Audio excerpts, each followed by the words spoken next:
Alright, happy Thursday. Today I'm gonna go over a SL paper for a couple of reasons. Last time I didn't even finish, and I'll go back and do the last question eventually, but I wanted to have a relatively quick stream today, relatively easy stream, because I gotta do my own math homework later afterwards. Hey Snakestar, how's it going? So here I am doing an SL paper instead of finishing off that HL1. I gotta save my brain power today for myself.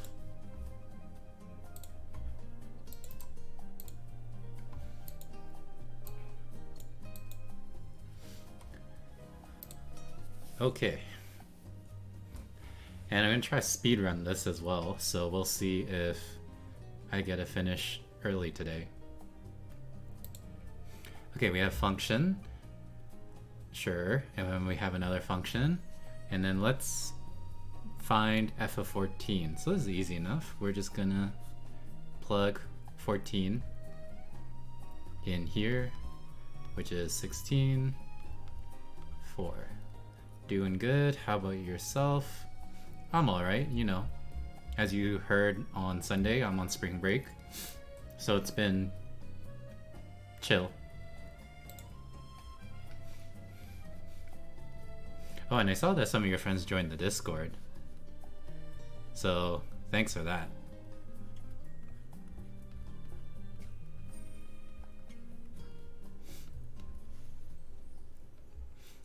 Next up, we're trying to find this composition, so g of f of 14.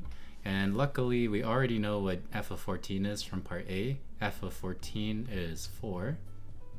So all I'm going to do is plug in 4 into g. What's 12 minus 7? 5? Doing your part? Yeah. No one's asking any math questions though. Well, except for you that one time. And then next up, find the inverse.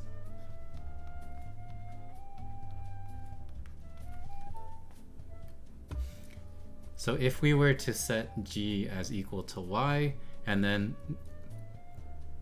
I like to solve for x and then switch x and y later. It's just a personal preference.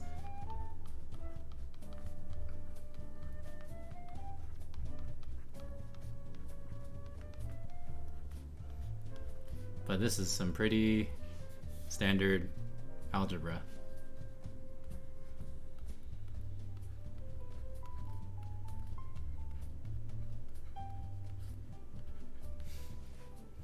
Hello, Vincent. How's it going?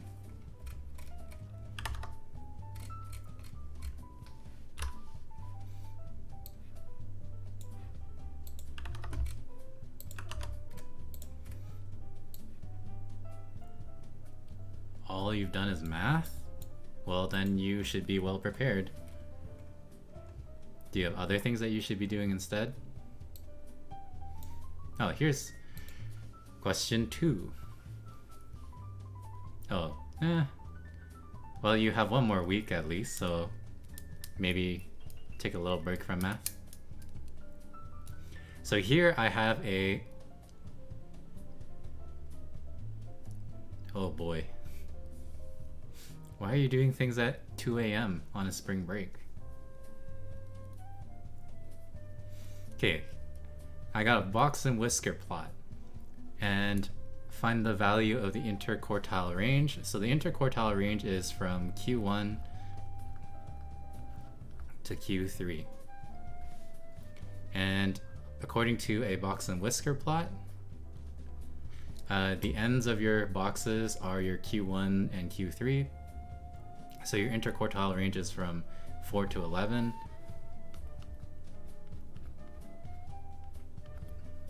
Which is 7?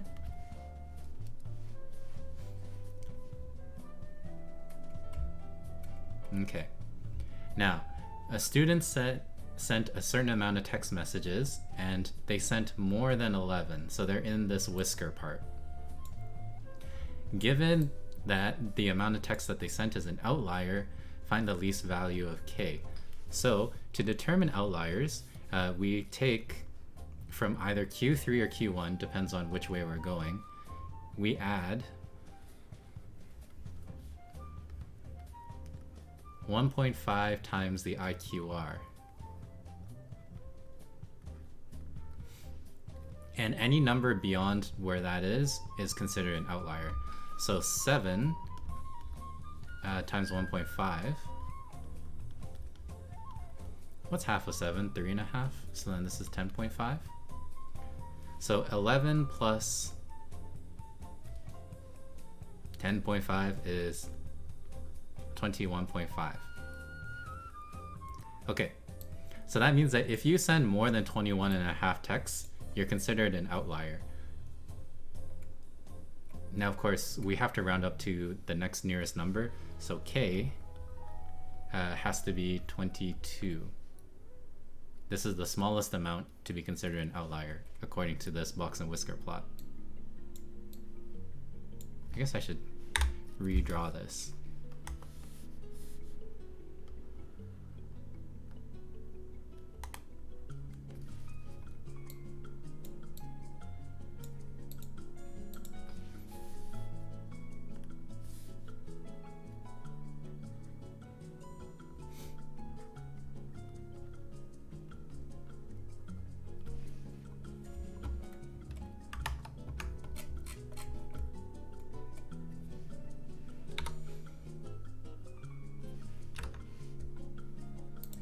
Okay, next question.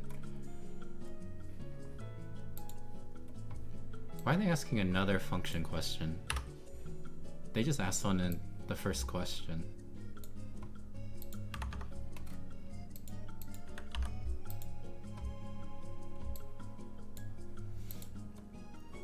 Okay, well, whatever. Here's a function from -2 to 2. Write down the value of f of 0. So easy enough to do. F of 0 is right here, so this is -1. Next up we find the inverse at 1. So this 1 is the y value, because we're calculating the inverse. So my y value being 1 is right here, and so the x value is 2. So that should be 2. Okay, write down the range of the inverse. The range of the inverse is the domain of the original function, which they told you. So this is between 2 and -2. And then on a grid above, sketch the graph of f. Okay, so let's take a few key points to take the inverse of. So the first one is here at 2 and 1. And then we have this one at 0 and -1. And -2, -2. Okay, so we invert each point. You're still only on page 60. How many pages did I give you?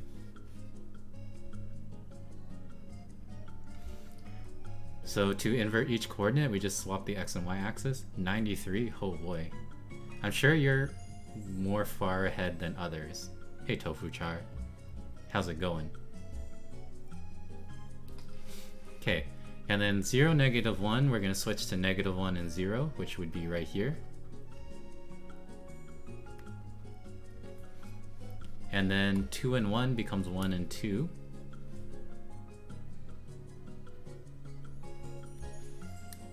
Which is here. It's going good. How's your spring break? A needed break? Same.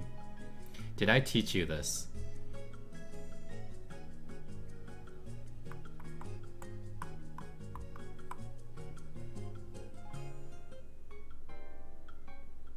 Maybe?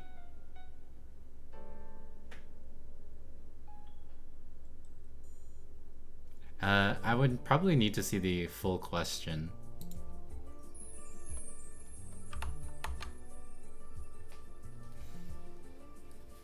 Okay, and then just as a guide, the inverse should be reflected across the y equals x line.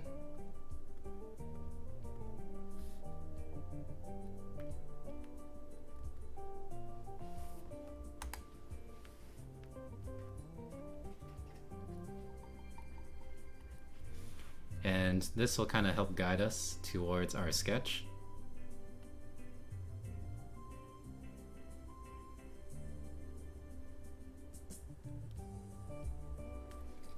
Something like this.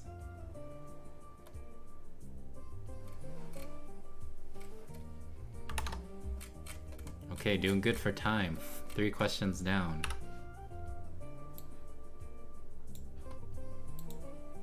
Page 53, BII.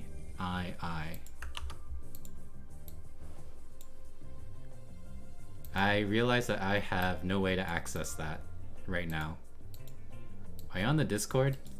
Can you send me a picture in the Discord of the question? Or upload it to Imgur? Look, it's spring break. I've turned off access to anything school related. Like, we just got news that the teachers are gonna get their COVID vaccines in April, and I don't even care right now. That is none of my concern, because right now I am off the clock.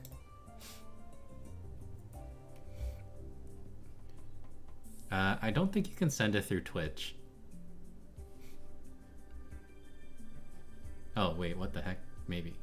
Yeah, it's good news, and I'll be happier once it actually happens, but... Okay, so we have...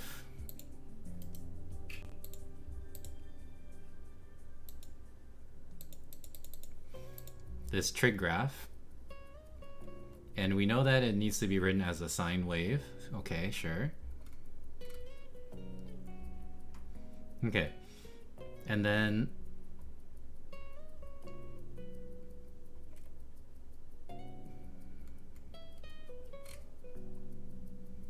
find this. Are you talking about this one? Find the smallest value? Yeah, BII. Find the smallest value of D, where D is the phase shift. Okay. Now, let me just print screen this.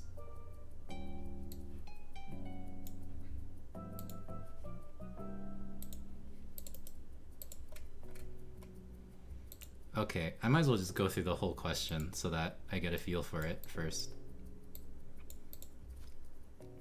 So if I'm between 5 and 1, then my amplitude is 2, right?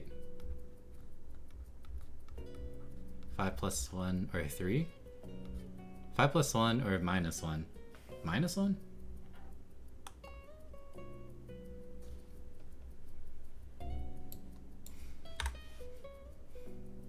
Yeah, 5 plus 1 divided by 2 is 3. Is it not 3? No, it has to be 2. This makes no sense.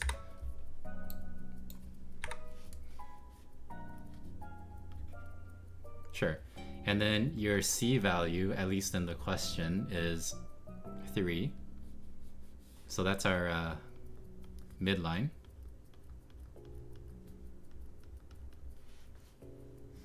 Now you need to calculate the period. So if you know the distance from A to B, that's half the period. So A is at 2, and then B is at 4. So our half period, actually, well, our full period is just 4 then. And yeah, I guess you could reason that out if you look here at 6. Sure, okay, whatever. Either way, your period is 4.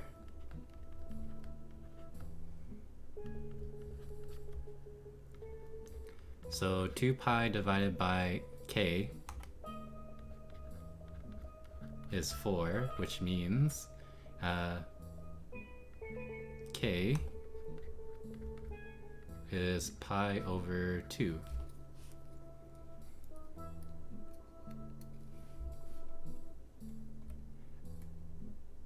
Okay.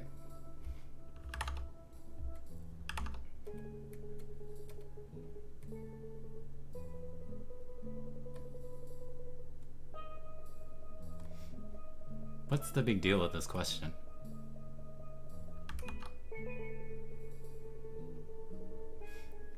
Find the smallest possible value of d, given that you know d has to be positive.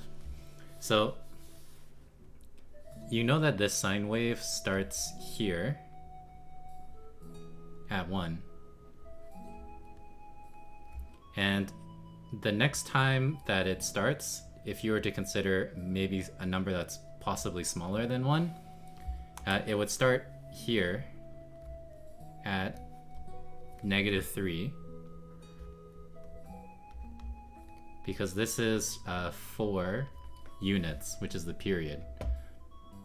So a phase shift of 1 is the smallest possible value for d, isn't it? You could also have a phase shift of 5.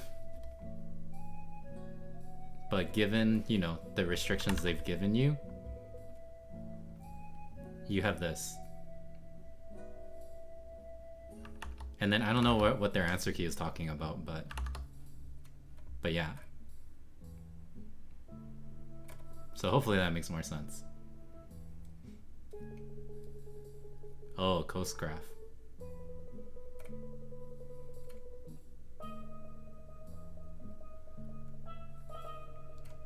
Well, let's do coast graph anyways. Just so that we can get this out of the way.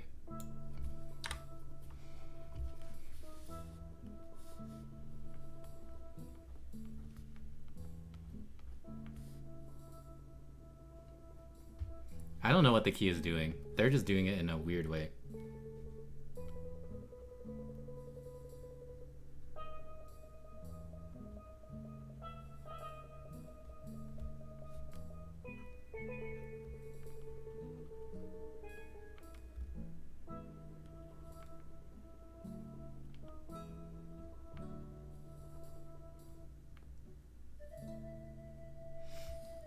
But if you wanted a coast graph, then the smallest phase shift is 2.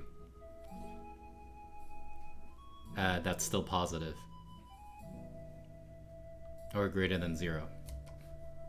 Of course, you don't even need a phase shift, because you could just say negative cosine without a phase shift instead. But yeah, I don't know what the answer key is doing.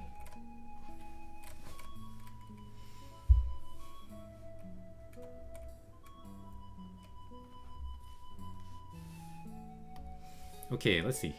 Next up. We have a quadratic, and then there's a horizontal line, and then it's going to intersect the graph at -1 and 3. So I don't even know what this parabola looks like, but I know that if I have a horizontal line, it intersects it twice. And then we need to find the axis of symmetry. Well, luckily enough, the axis of symmetry is right in the middle of -1 and 3.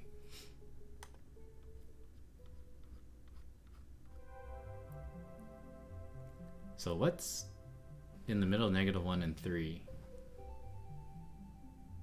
It's 1, right? So P is 1. Hence, we can show that A equals 2. So there's a formula in your formula book for when you have a general formatted quadratic.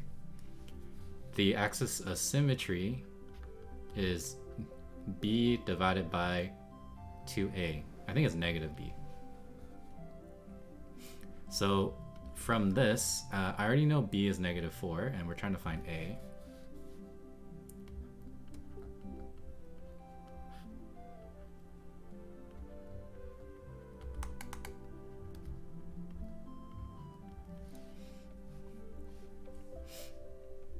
And the only thing that you might mess up on is that you need to have 2 negatives. But of course, the only way for this expression to be equal to 1 is if A is 2. because you have 4 on top and then you need a 4 on the bottom. So easy peasy. And then the equation of the line is y equals 5. Then find the value of c. Okay. So now that I know that this y value is 5, then I can take any coordinate I want, and then if I plug in 3 as my x value, it needs to give me a y value of 5. And then because c is my only variable, I can just solve for it. So 5 is equal to, the a value is 2, so this is 2 times x squared minus 4 times x minus c.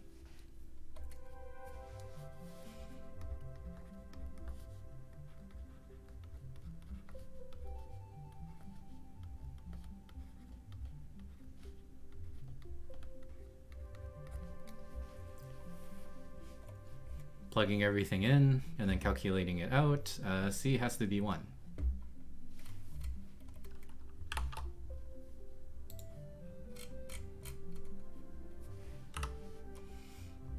What the heck is this?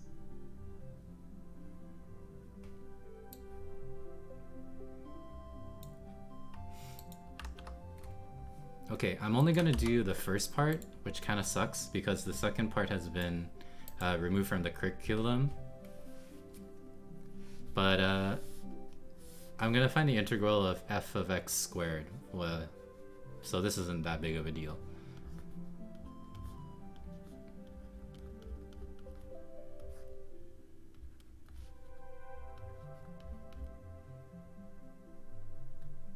Yeah, be careful about modes. It's annoying. But you will lose marks if you mess up.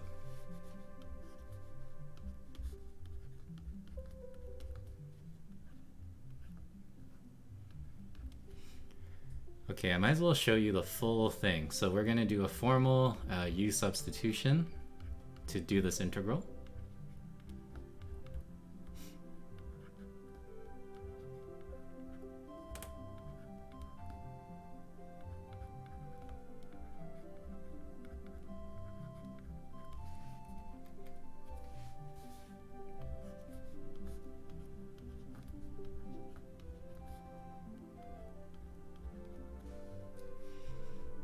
And of course, this is going to be 1/2 the natural log of u, but then we should unsubstitute.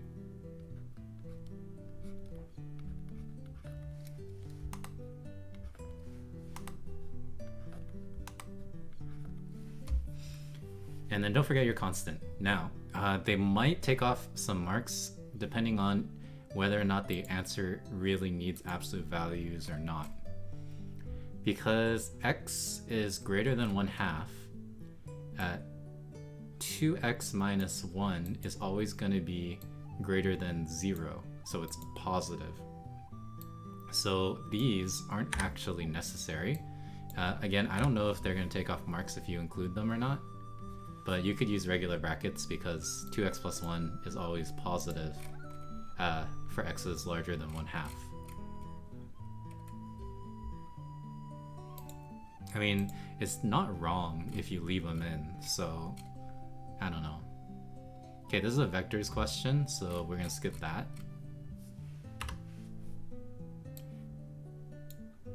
Man, this stream is looking to be a fast one.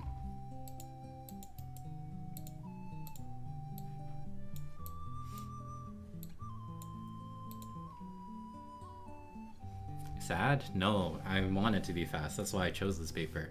I got my own math homework to do, and I don't want to do it on stream.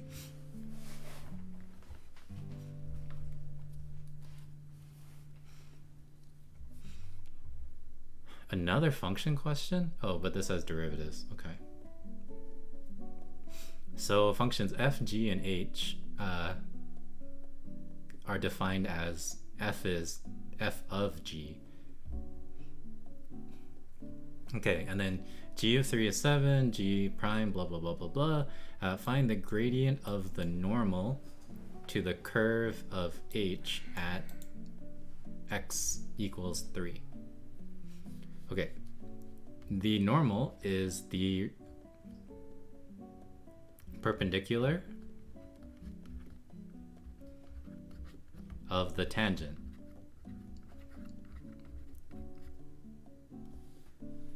So first, we are going to find the tangent of the curve at x equals 3. In other words, I want to find out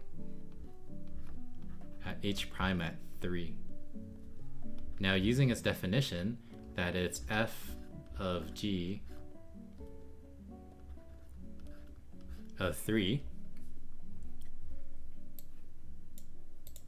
Well, and this is a little misleading.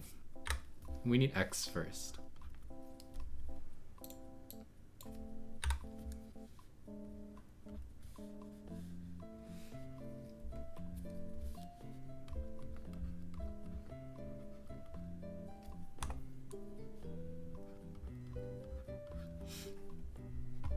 Okay, so looking up here, h of x is f of g of x. Now if we want to take the derivative of h of x, that means that we need a chain rule because we have a composition of functions. So it is the derivative of f at g of x multiplied by the derivative at g of x itself. So now I can plug in 3.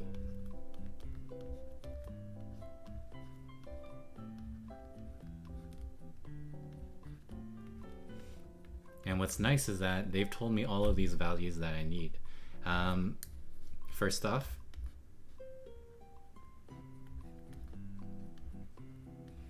g of 3 is 7, and g prime at 3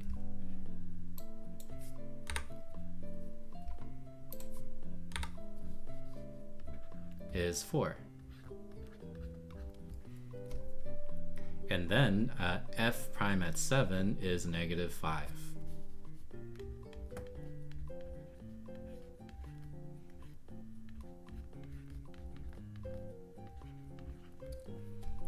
So here's my tangent slope or gradient. Now I want the normal, so I'm going to take the negative reciprocal, which is just positive 1 over 20. Serpent and I were going to do a Zoom painting class, but it got canceled. Oh no. Is this for fun?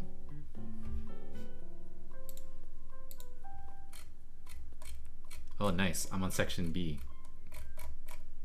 Oh, this isn't looking good for you guys, because one of these section B questions is a vector one, which I'm going to skip.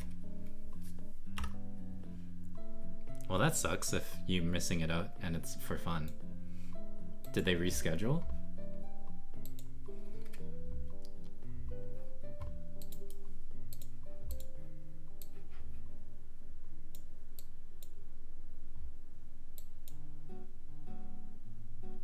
To be determined.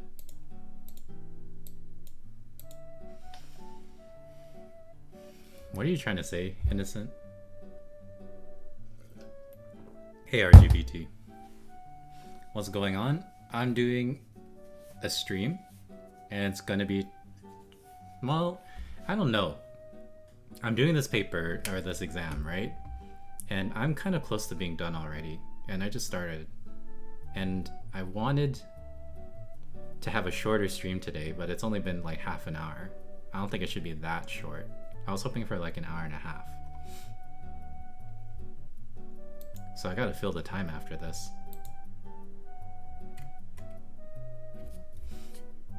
Yeah, I got my own math homework to do afterwards, but I want to do that off stream because I didn't want, you know, people like you to judge me. Anyways, I have a function, well, the derivative of a function, and then I need to find the actual function itself. So let's integrate the derivative. No, it's not. It's like first year's integral homework.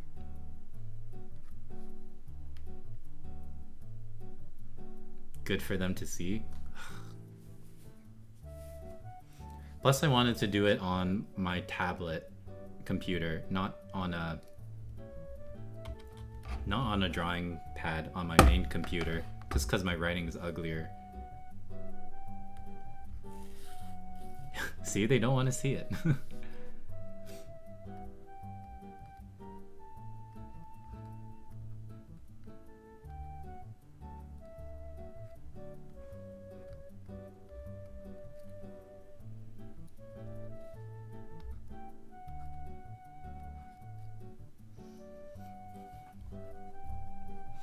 Anyways, here is the indefinite integral, and then we do need to find the constant, but that is why they tell us we have an x-intercept at -1. In other words, I'm gonna have to continue this here. If I plug in the x value of -1,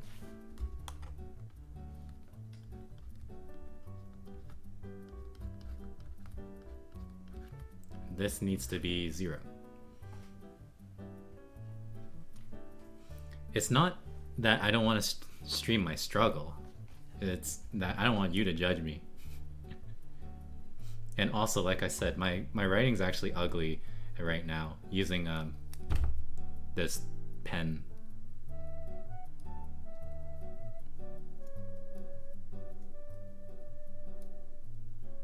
Hell no. I write everything out. It's either that or what? I format it in LaTeX. And I'm not doing that. That's just a waste of time.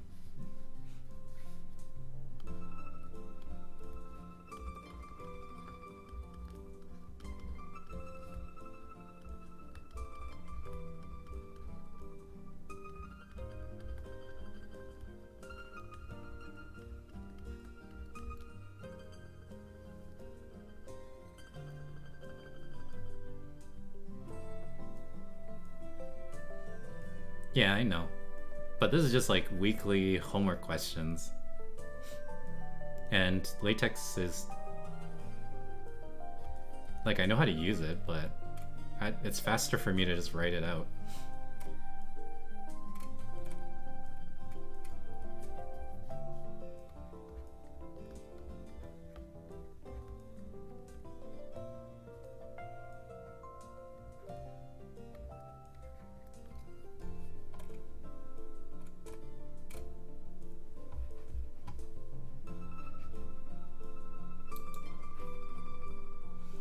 Find the smallest possible value d. Isn't this the same question?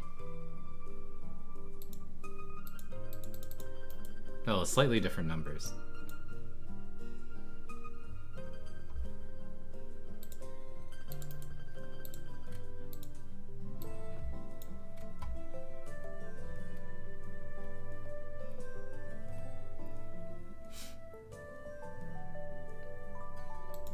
Okay, so it tells you that A is positive right here. In other words, we have to have a positive sign graph. So your options for phase shifts are here. Let's say that that's where the middle is. Here. Well, actually, the phase shift needs to be positive, so we're trying to find out this x value right here, right? Now, what is your period? From your min, which is at 2 or 1.5, and then your max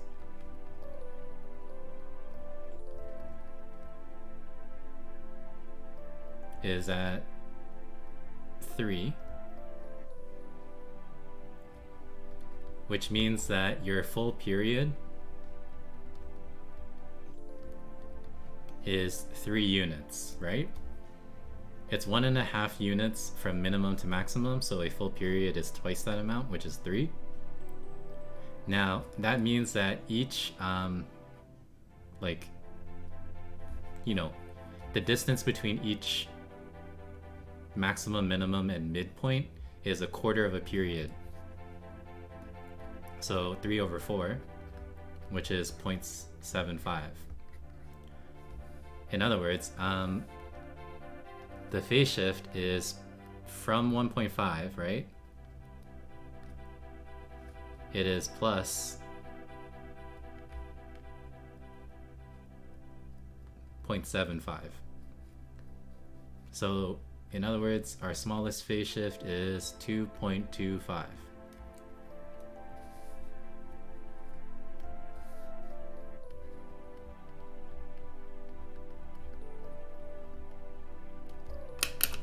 Make sense?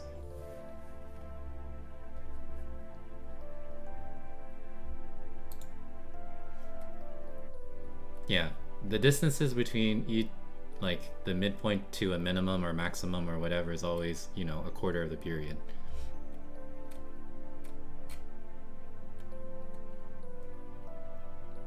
Honestly, you didn't even need the full period. You know that the phase shift needs to be in between the minimum and the maximum. So you could have just found the midpoint of 1.5 and 3 as well.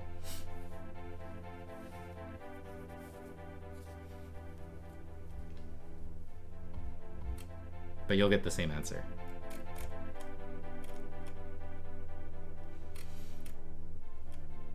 Okay, what's next? So I found the full function here. And then you don't need to remember any of them. They're in the formula book. And then it says here, the graph has an inflection point at P. So find P. So in other words, I need to take two derivatives and then solve for it being equal to 0.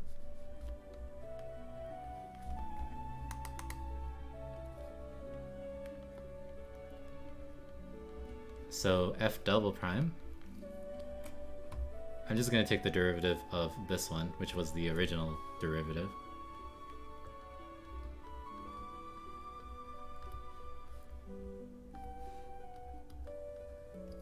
And I'm trying to solve this for being 0.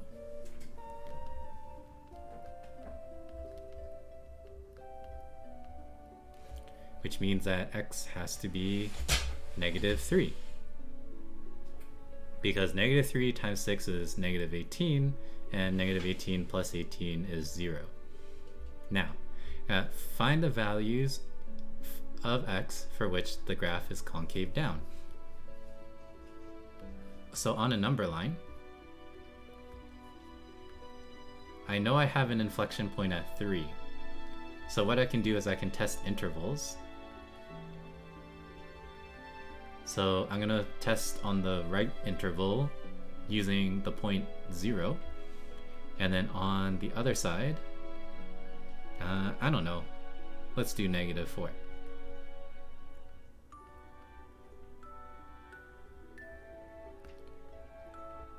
So if I were to plug in 0 into my second derivative, it's going to be pretty clearly positive. And on the other side,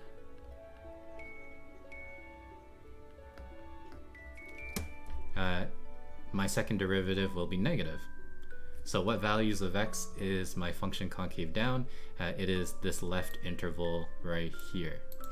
In other words, x needs to be less than -3.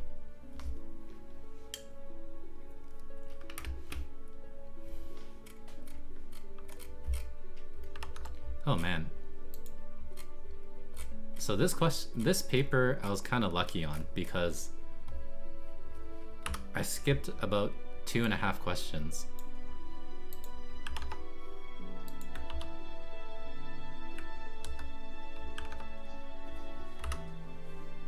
And I'm on the last question.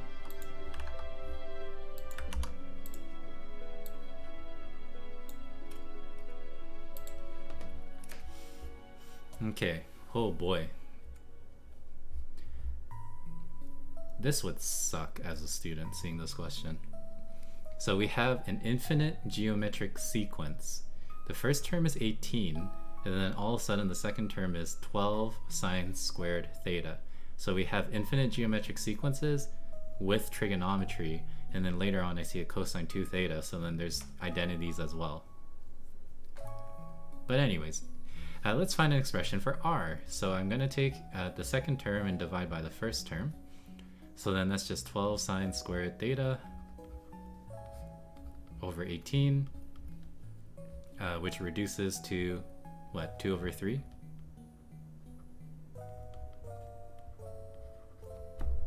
Sine squared theta. Speed run, yeah, I'm almost done. Okay, so this is r.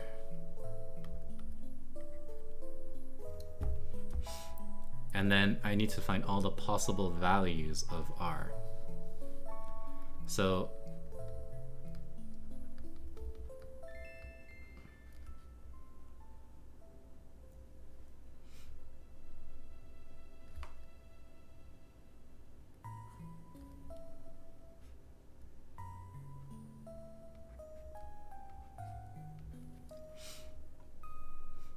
is there an order the questions in the package are in? Yeah, they go from easy to hard.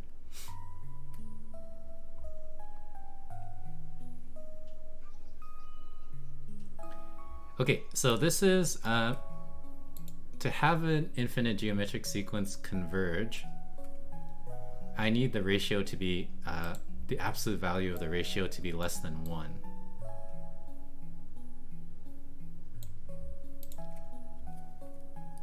And then this means that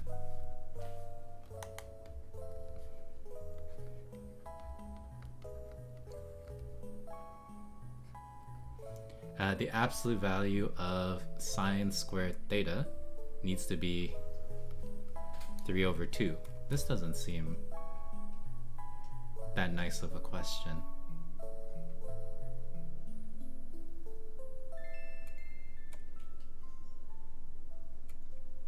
Oh wait, I'm overthinking it. Find the possible values of r. Isn't this just r needs to be between, absolute value of r needs to be less than 1? Or if you want to write it like this, r needs to be between -1 and 1. There's no way. Is that all I needed to do? Sure, okay. Okay, show that the infinite sum of the sequence is going to be this. So using our infinite sum formula, this is the first term divided by 1 minus the ratio. The first term is 18. And then we have 1 minus 2 over 3 sine squared theta. And essentially, we're going to use trig identities and try to manipulate it so it looks like this. So the first thing that we can do is multiply everything by 3, top and bottom, so I'm not changing the expression, but I'm getting rid of this fraction of 3. And this is a good sign that I'm doing it correctly because the numerator now has the 54 that I want to show.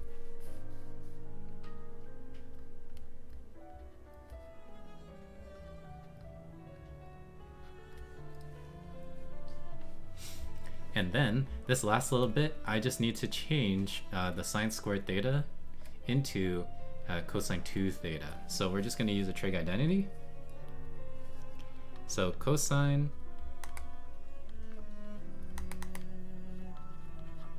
2 theta is 1 minus 2 sine squared theta. And luckily there is a 1 inside of the 3, so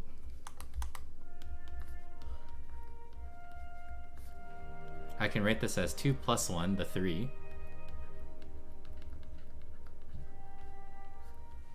And then this becomes the cosine 2 theta, and then I'm done the question.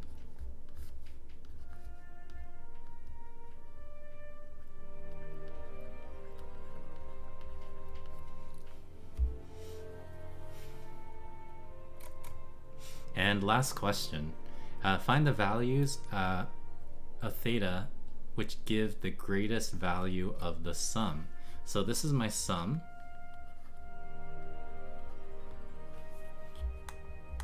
I guess I'll call it S. And it's actually a function, that depends on theta. So not only is this a geometric infinite sequence question, a trig question, it's also a calculus question. So I need to optimize this to give the largest sum. In other words, I'm going to need to take a derivative.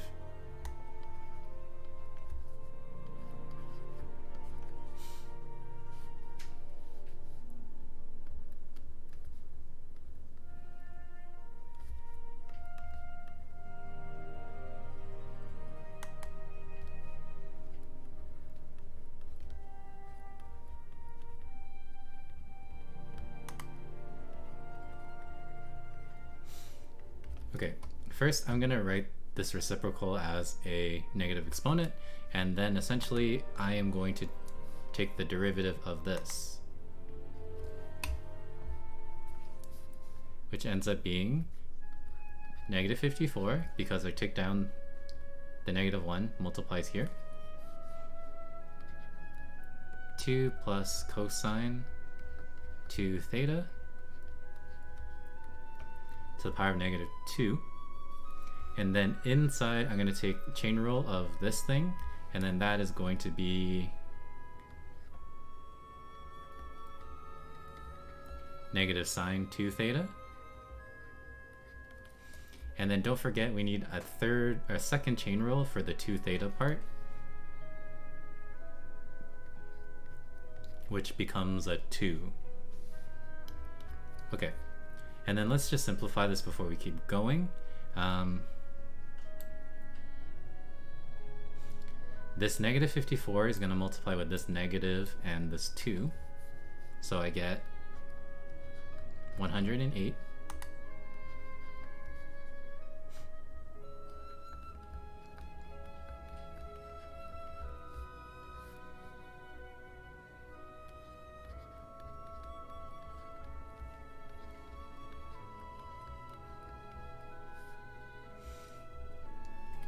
And then here's my derivative. Now, I know this looks kind of sucky, but I'm setting this equal to 0 because I'm trying to solve for when this is for when the function's a maximum, which is when the derivative is 0. So honestly, this whole thing down here doesn't even matter at all. And essentially, I'm just solving the numerator to be 0.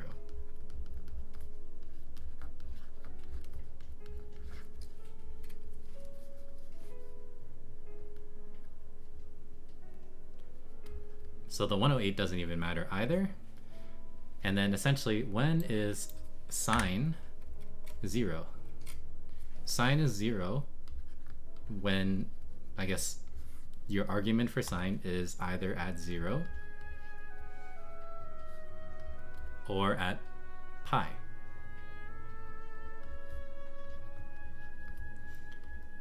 This is a really nice looking 0. Do you guys see this? I don't have my ink to shape on. I just naturally drew this. That's a pretty good circle. That's the best circle I've ever drawn in my life.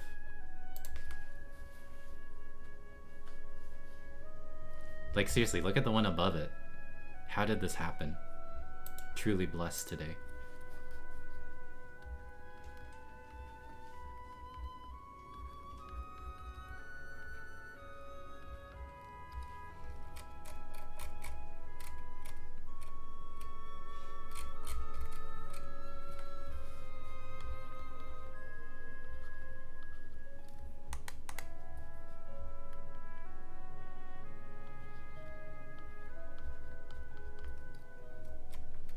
Yeah, it's nice.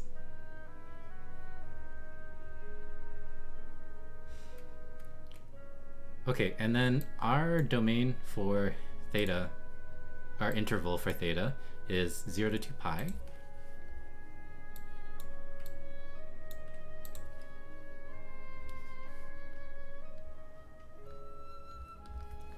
So in other words, I would divide by 2.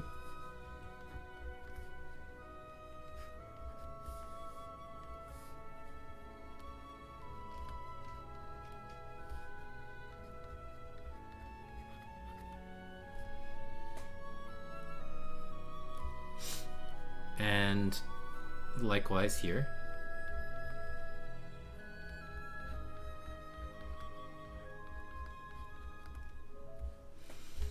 So I might have lots of answers, actually, more than just your standard 2 or 3. So first off, theta can be multiples of pi. So it could be 0, it could be pi. Oh, it can't be 0 because we're not including 0. So I guess from the first answer, we just have pi. And then in the second one, it can be pi over 2. However, you can add another pi, 3 pi over 2. And I don't think you could add another one, because then you would be over 2 pi. So then here are our 3 answers. And with that, I am done. Wow, record time. Time to check my answers.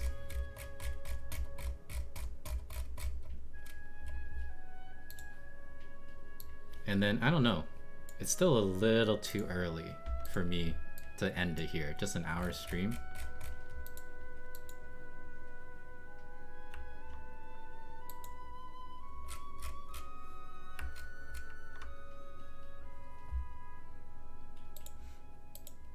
Maybe I'll go back and finish that question from last time that I didn't.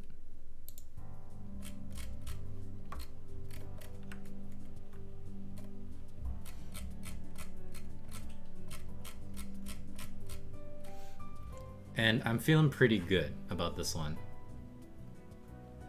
I feel like this might be, you know, 100% speedrun category, world record. So let's see. Oh, hello, Jazz. This will take up my next hour, or half an hour.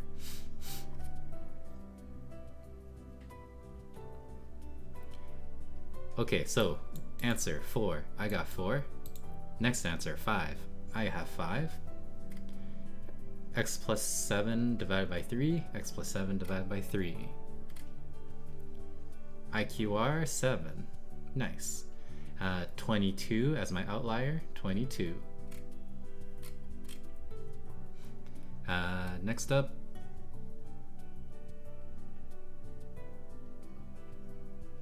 Oh my god. No, it's not 100%. I messed up.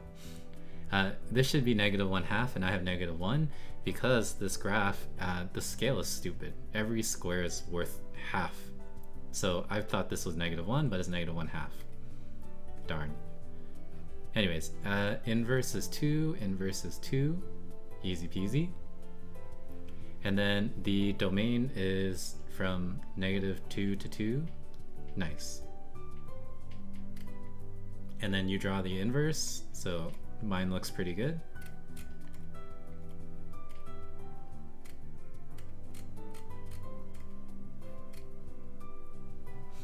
Okay, P is 1. I have 1. Part II, show A is 2. Well, I've shown A is 2 here somewhere. And then, let's see. C is 1. I have C is 1. So that's good.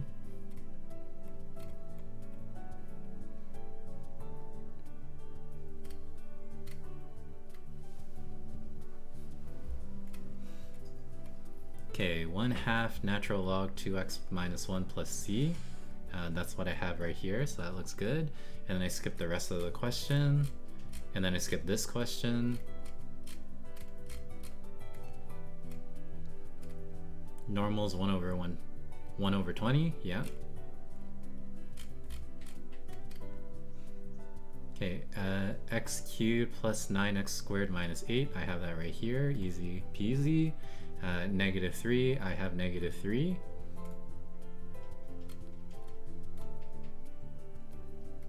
And then x is less than -3. I have less than -3, so that's good. And then I'm on the last question because I skipped the next one.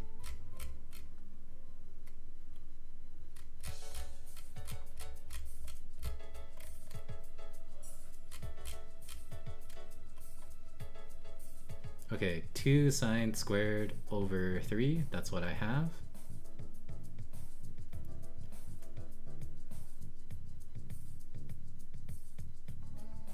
Oh, whoops, I should have refined this a little bit better. Because sine squared is never larger than 1, then technically r is never going to be larger than 2/3, so I can, and it's also always going to be positive, so instead of having it as -1 to 1, you could say that it's from 0 to 2/3. I knew that question was too easy to be true. You're doing optimization. Okay, nice, easy. And indeterminate forms. That's integrals, right? That sounds easy peasy. You've learned both of those things already.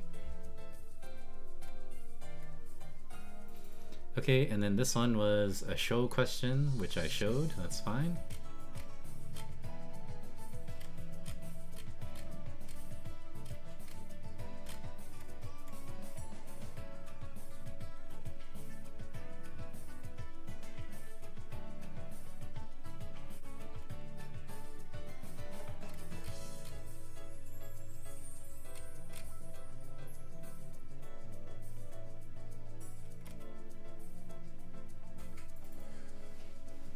Oh, never mind. Oh, indeterminate. Okay, yeah.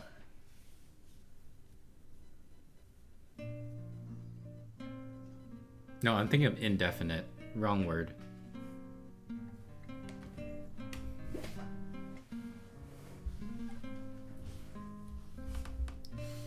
Okay, and then pi over 2, 3 pi over 2, I have those two, but for some reason I gave a pi when they did it, and it says here that I would lose all my marks if I gave an extra question. So, what happened?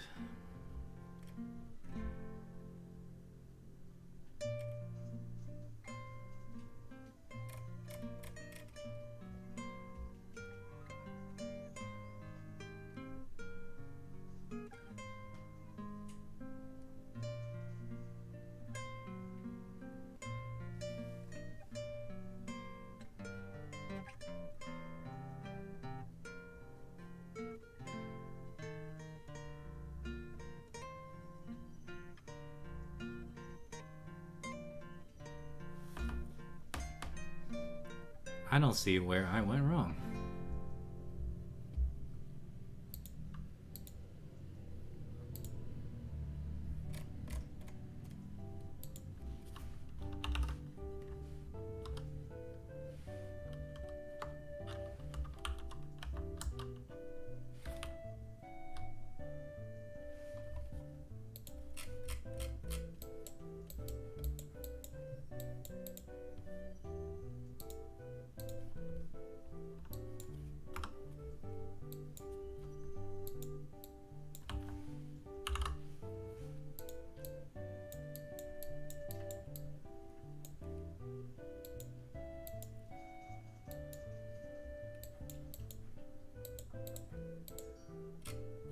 Oh man, okay, never mind. I found out where I went wrong.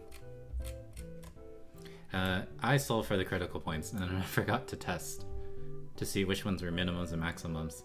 There's a minimum at pi. It is not a maximum. My bad. Oh well, overall, still a 7. Still don't have 100% though, but I guess that's okay.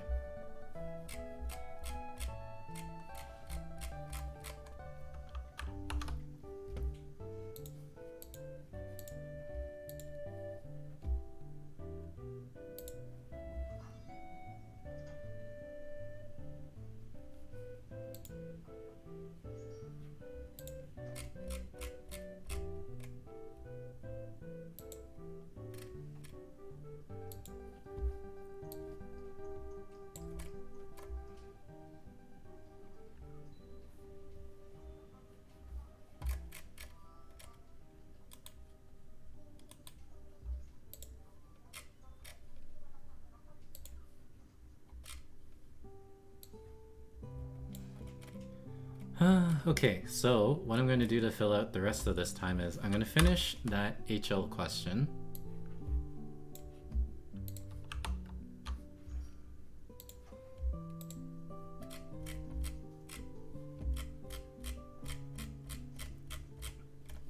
And honestly, that should take me 20 minutes or so. And then today will be a short stream. So Jazz, unless you have a bunch of questions lined up, we don't have that much time left.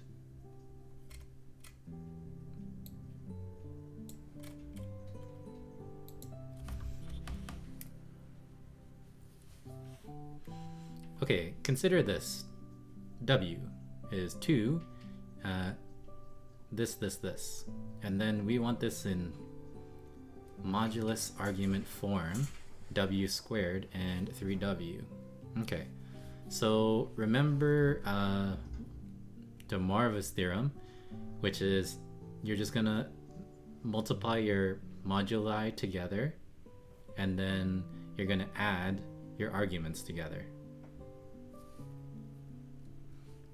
So w squared is going to be 4, and then cosine I sine, so I'm going to shorten it to CIS, 2 pi over 3. And then w cubed is 8 CIS pi.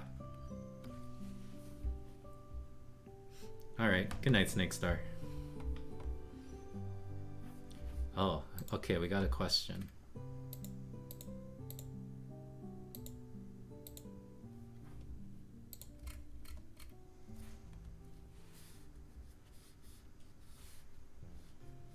So find the limit as x goes to infinity of the natural log of x to the power of 5 minus 8 over the natural log of x cosine 1 over x. Okay, so this is an indeterminate form. So I'm assuming you learned L'Hopital's rule, right? Jazz?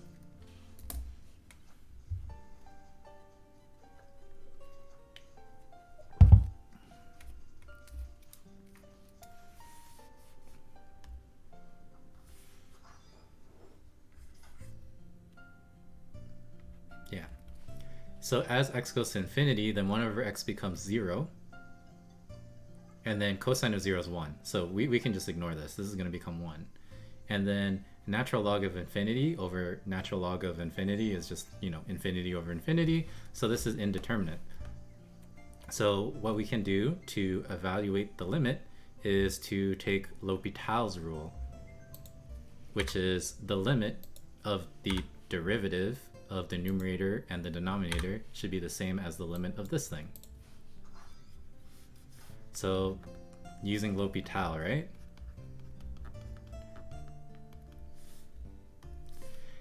The derivative of the thing on the top is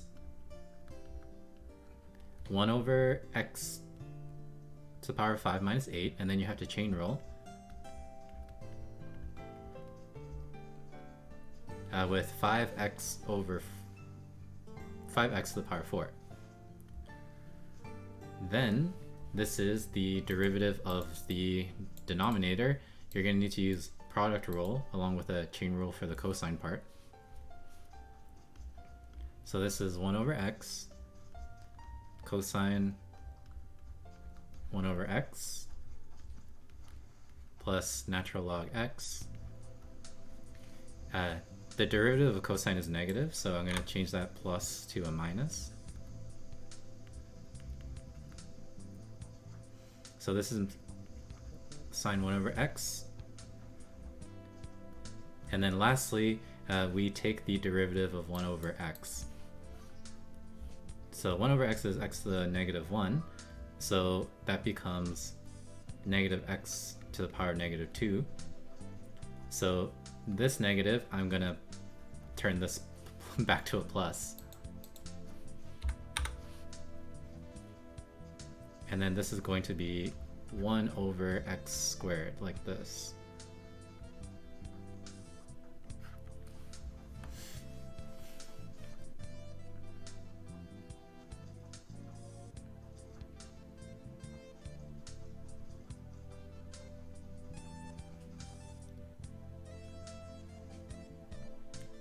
It's not hospital, it's l'hôpital.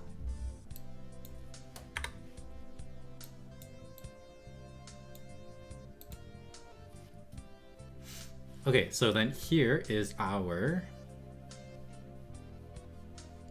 ugly new thing, but it's actually better this way. So this, because I have a division of and another division,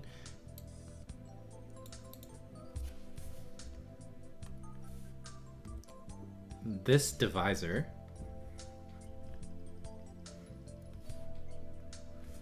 is going to multiply with this divisor.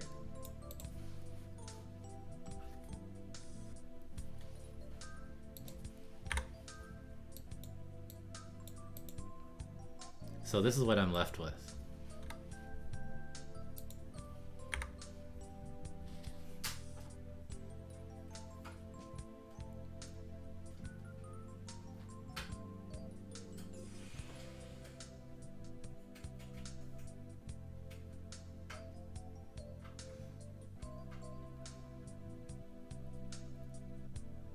And I think there's still some problems with this. So, because we have a little issue here. This limit is still infinity, right? And then this limit is 0. And I believe 0 times infinity is still indeterminate. So you could do l'hôpitals again, but that would be super gross.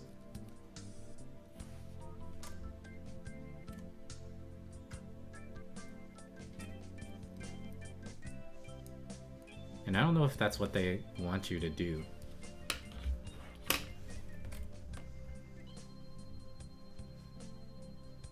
You did, that's what you did in the example, and it wasn't that long? Or, oh well, okay, let's just see what Wolfram is gonna do. So the limit as x to infinity. Why is this so zoomed in? And then the question was x to the power of 5 minus 8 divided by natural log x times cosine 1 over x.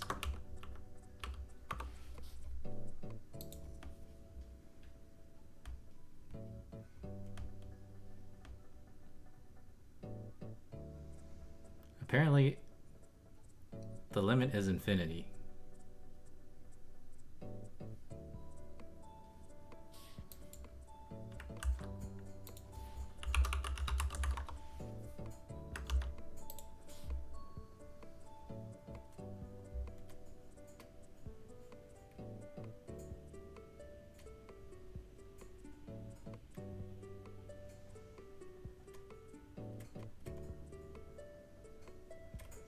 Huh, weird. Google's not really giving me much answers.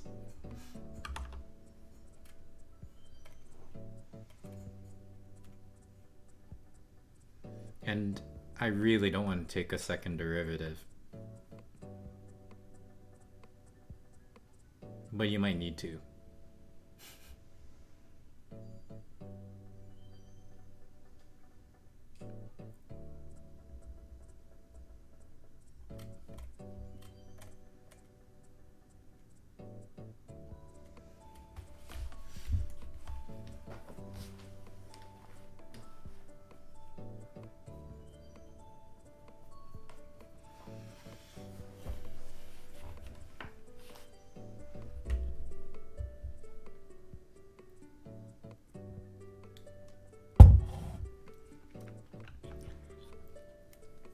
Aren't these all just L'Hopital rules?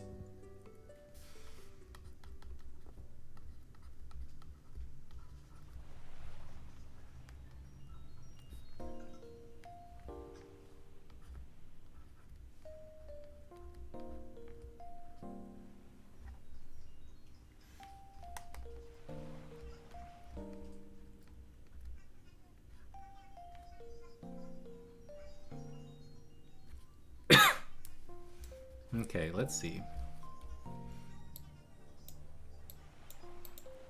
So, just use L'Hopital.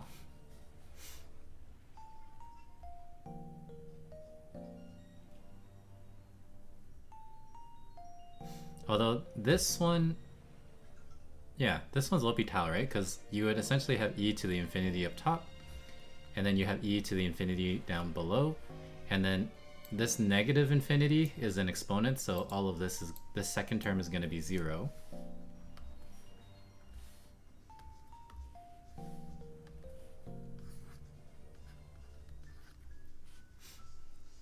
And then of course e to the infinity over e to infinity is infinity over infinity. Because e to the negative infinity means 1 over e to the infinity, which is going to become 0. Because this is very large.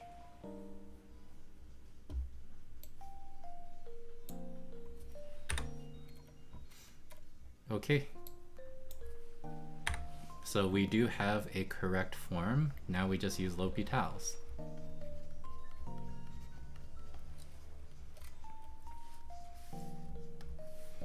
So we have e to the 8x, and then we chain rule, and you're going to get an 8. And then likewise, down below, you take the derivative, and then you're going to get 9e to the 9x, and then this is going to become a plus 9e to the negative 9x.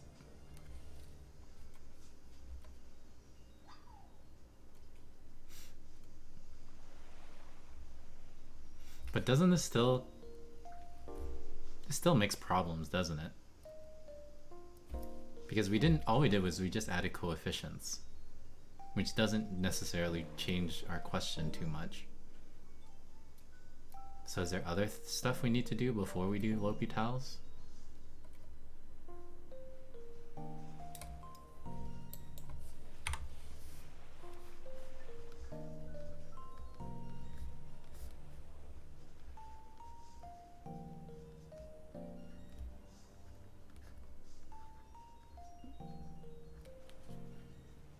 Don't you subtract -1 from the exponent? No, because that's for like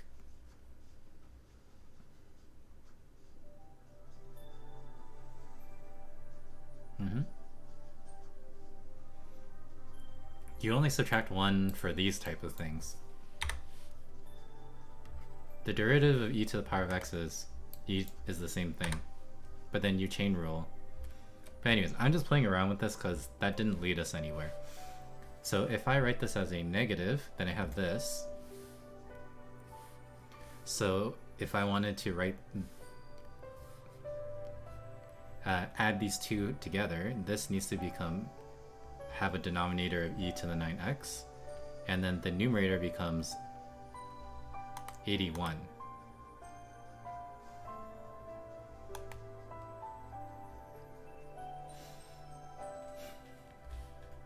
So what we are ending up with right now is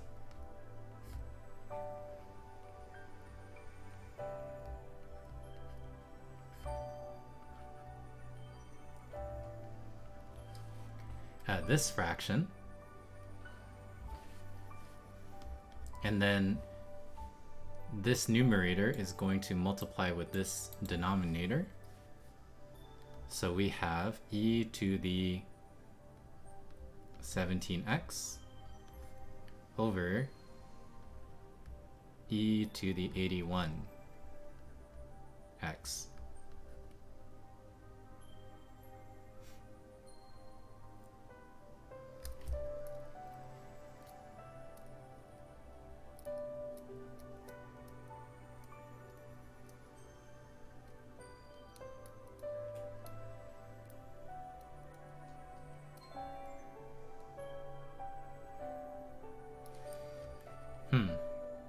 don't even know if we needed to do this, but what we can do is we can factor out an e to the x.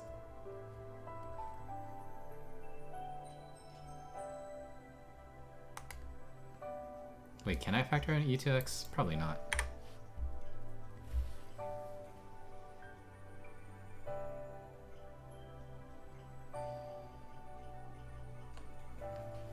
Well, I want to show this formally, but like, this is going to be way bigger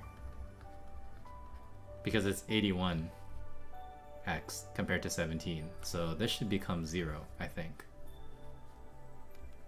when you take the limit to infinity.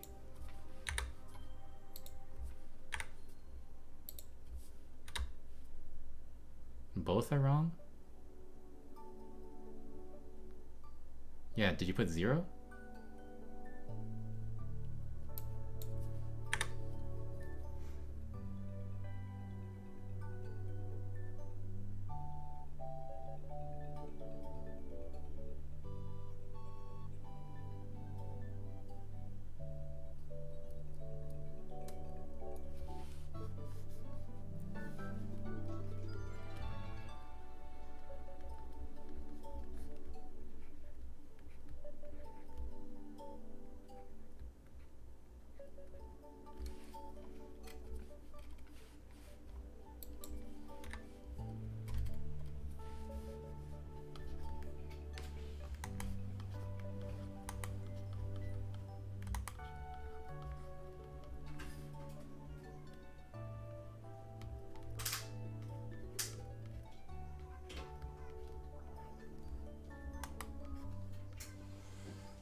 What's 81 minus 17? 64? Yeah, it should be 0. The denominator is way larger, right? It's 81 times x. This one's 17 times x. So if the denominator is going to become bigger faster, then this limit should become 0. If you want to formally figure it out, then you do L'Hopital's rule right here, right? And then the minus 1 goes away. And then you can use exponent laws to write this here. And again, like we said earlier, this whole thing becomes 0. So then 17 over 81 times 0 is 0. But you can see that here as well. The denominator is bigger.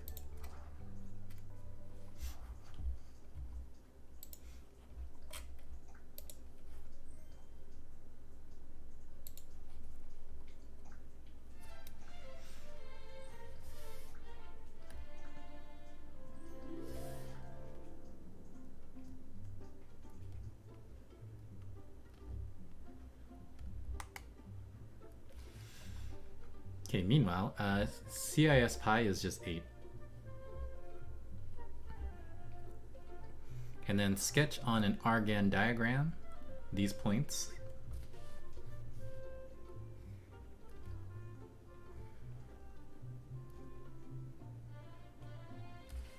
You don't get it? You don't get what?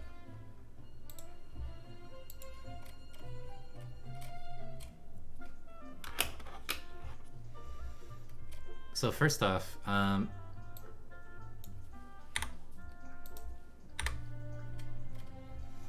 just trying to... I don't like having this extra e thing here. So first I write it as, you know, a proper reciprocal, and then I try to add these two together. So then this becomes 81x over e to the 9x, because 81 divided by 9 is 9. Oh, I think I did this wrong. I think this should just be 18.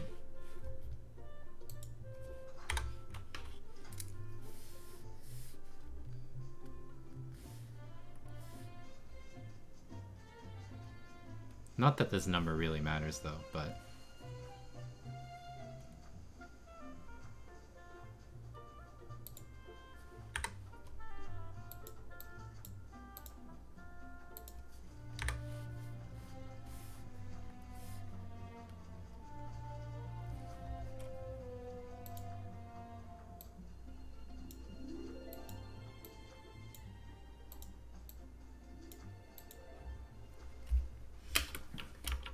Okay, I'm first manipulating it to get here. So write this as a reciprocal, add the fractions together, and then you flip and multiply, so then this e to the 9x multiplies with this e to the 8x to make 17. And then this is still indeterminate, but it's simpler, because then I do L'Hopital's, and then I'm going to get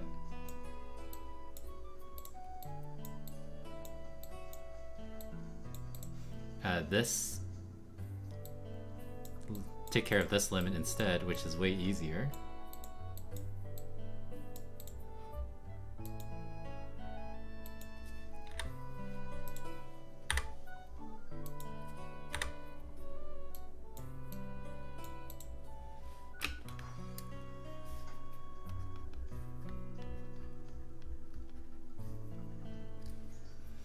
Because as this limit goes to infinity, this part here, right, which is, 17 divided by the 18, which is just 1 over e to the x, this becomes 0.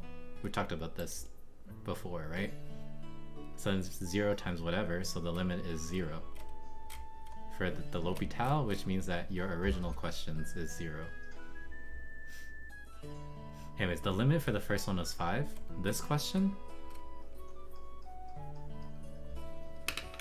but we put this in Wolfram Alpha, didn't we?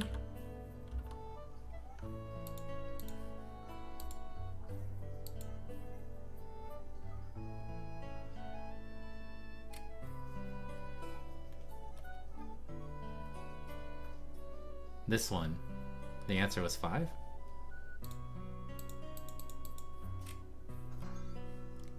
This is natural log, by the way. This limit's supposed to be 5. Did we type it in correctly? This is the question.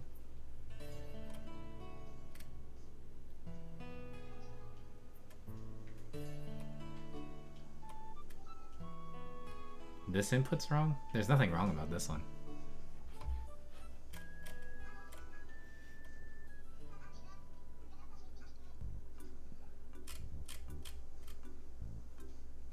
Oh, on top is natural log? You didn't type that, I think. Oh, wait, never mind. Oh, you did type that.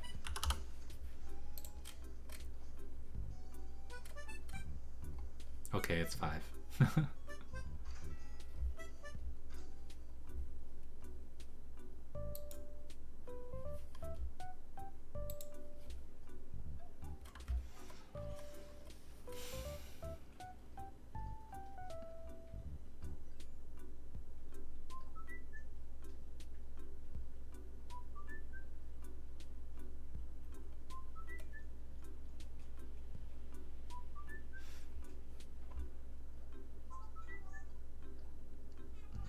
I feel like you need to do L'Hopital's again. That's all.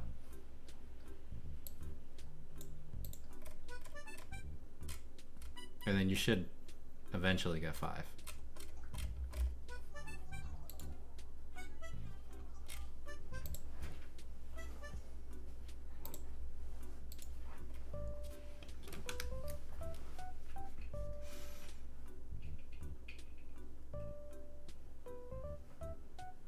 Okay, next up, we are going to draw an Argand diagram.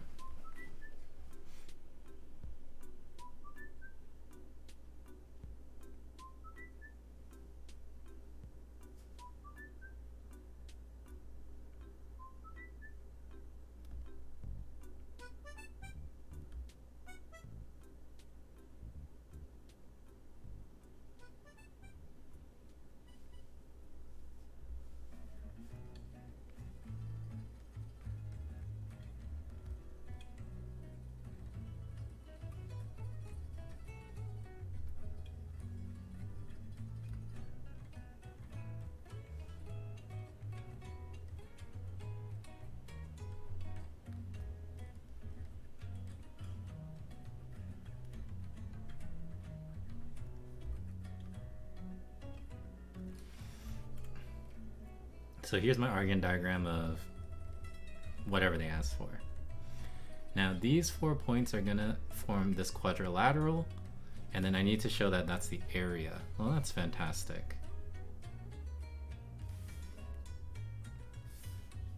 So I can calculate the area of each triangle. That's not 90, but it kind of looks like one.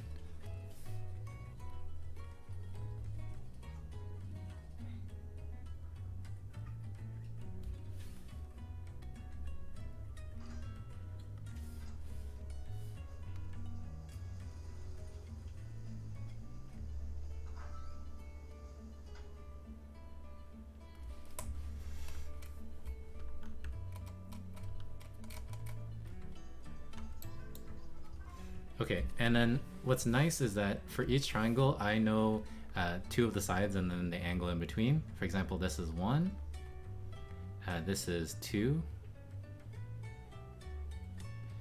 This angle here is pi over 3. And to be honest, the angle between each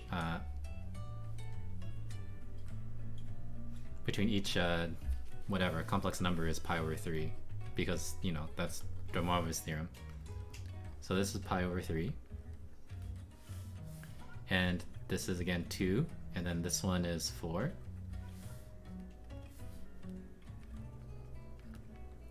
This is pi over 3.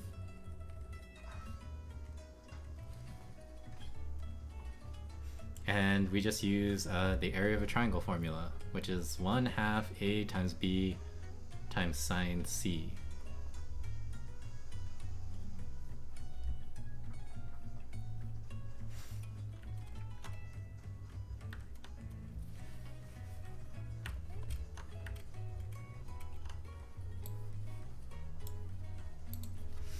So we have,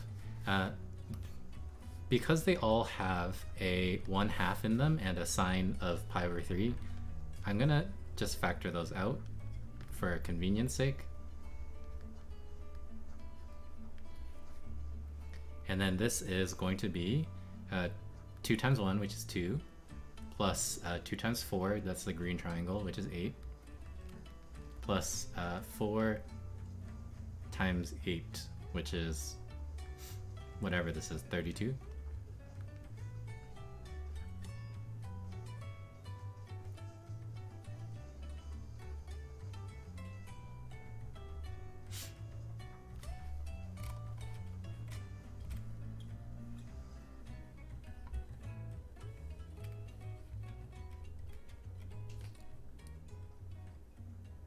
Oh, you did one, nice. Okay, so what do we got? We have sine pi over 3 is root 3 over 2.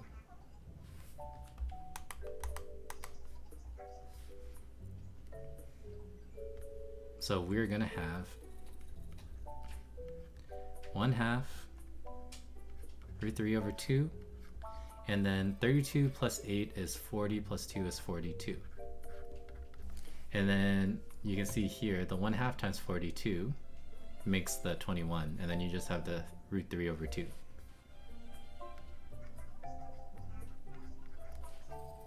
Nice. Okay. So Z is going to be this format, and this has where it's divided by n. And then the points represented on our diagram of this form the polygon. And then we need to show that the area of this polygon is going to be expressed like this. Okay, so they're trying to extend this into more triangles, essentially.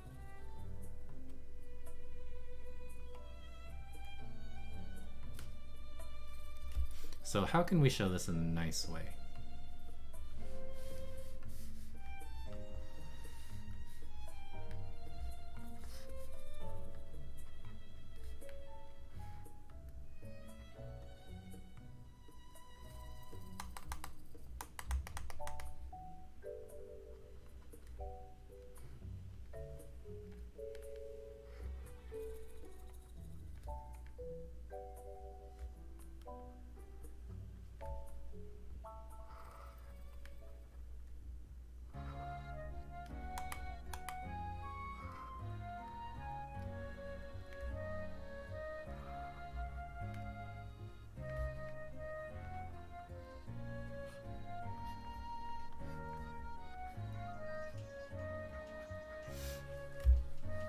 But anyways, we're gonna do the exact same thing, right? Where we add the triangles up. And then I just don't know how well they want you to reason this out. But essentially, we know that we are gonna factor out a 1/2.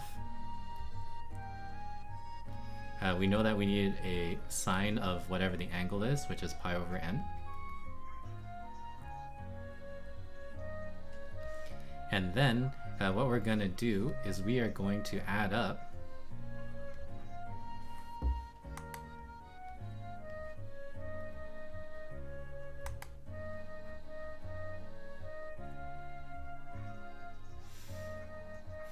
for example, it's like 1 times 2 and then 2 times 2 times 2, so 2 squared. And then it's 2 squared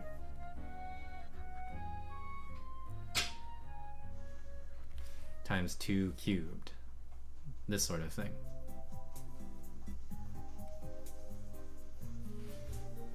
And then 2 cubed times 2 to the power 4. And so on and so on and so on. So these just represent the two sides of each triangle. Like this is 1, that's 2 squared, that's 2 cubed, that's 2 to the power 4, that's 2 to the power 5, and then that's 2 to the power 6, for example.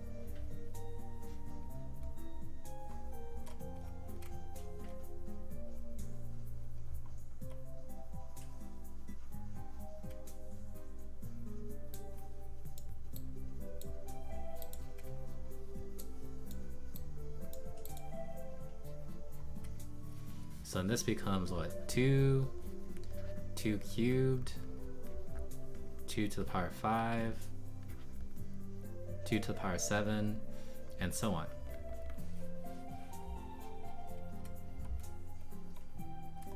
And notice that this is a geometric sequence where your first term is 2, your common ratio is 2 squared. So then your sum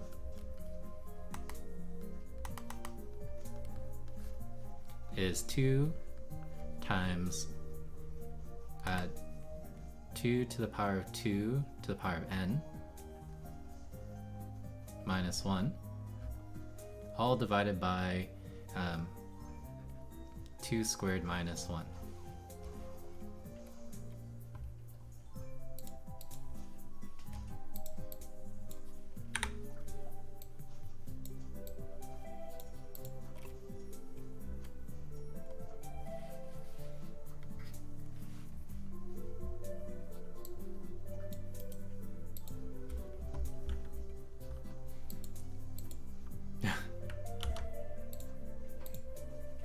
And then we just need to simplify this a little bit more.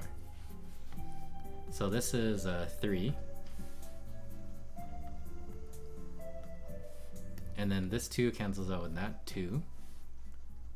So what we're left with is 1 over 3 sine pi over n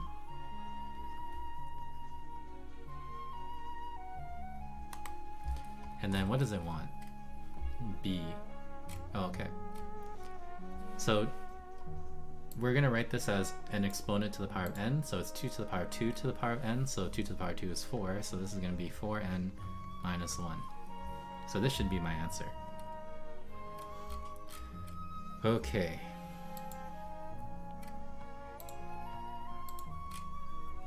What the heck is this? Limit x goes to infinity.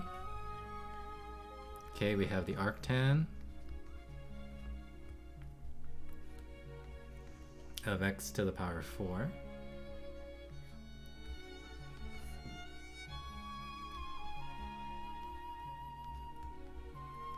over x to the power 7.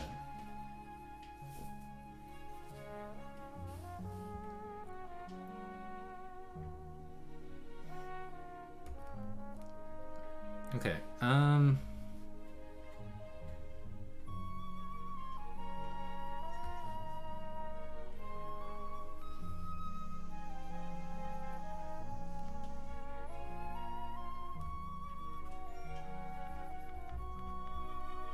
Isn't this just 0?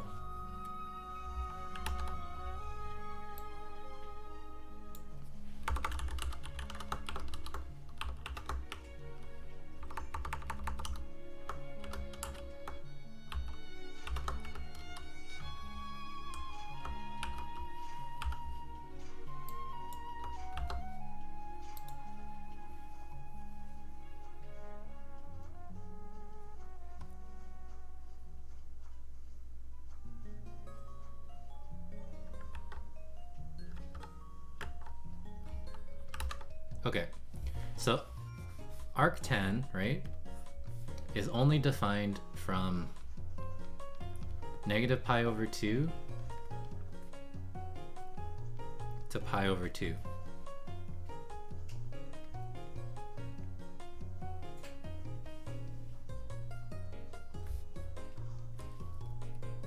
Or not its x, but its range.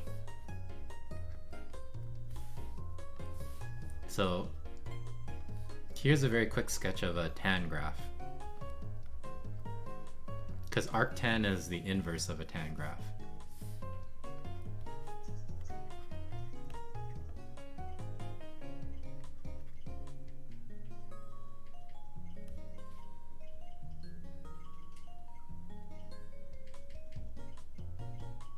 Oh no.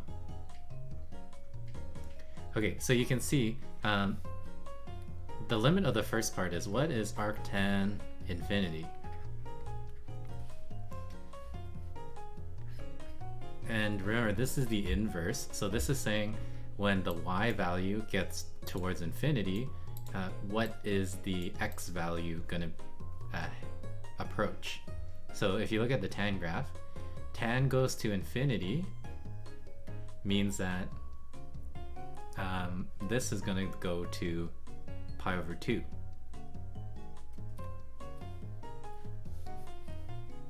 So essentially you can think of this as pi over 2 over infinity, and then this is just 0.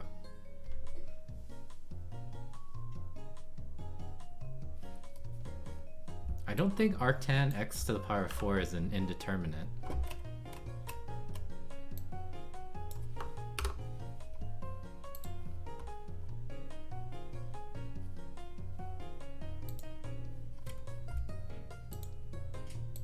Yeah, see? It says that it's just pi over 2.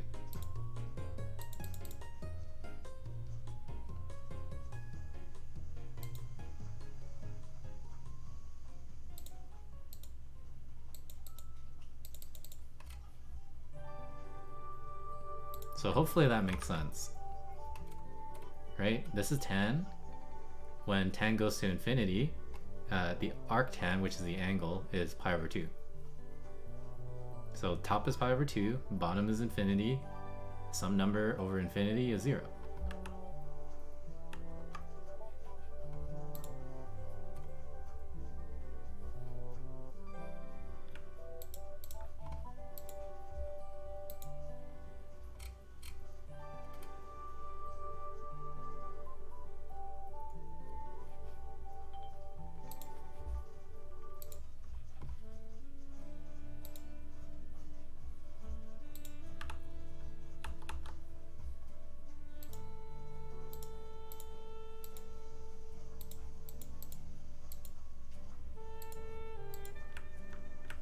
Okay, and then let me just check my answers to this last question, and then I'm gonna call it here.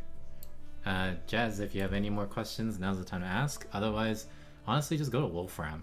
If you're just evaluating limits, they can do it for you.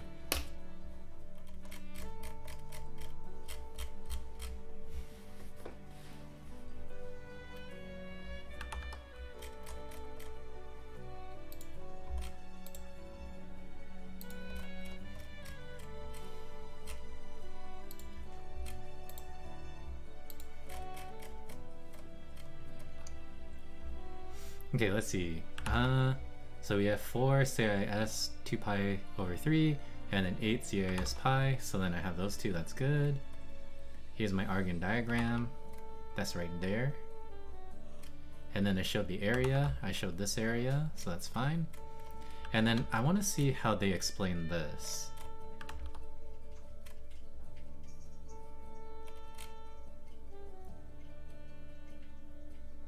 Okay, they get the same answer as me, and then they give the same reasoning.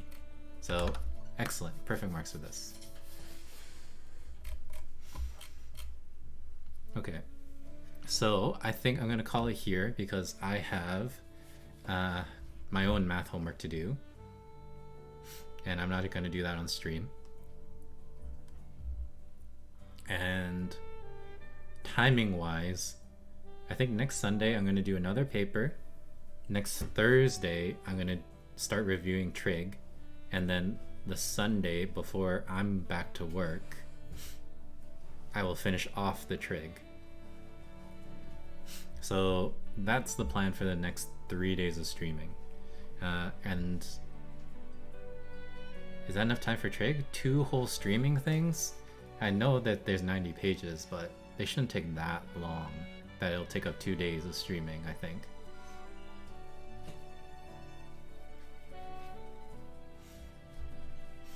So it'll be fine.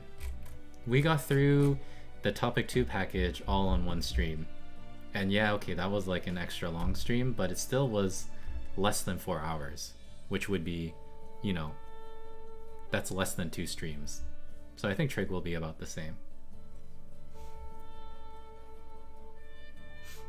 Okay, with that being said, have a good weekend, and I'll see you guys on Sunday. Goodbye.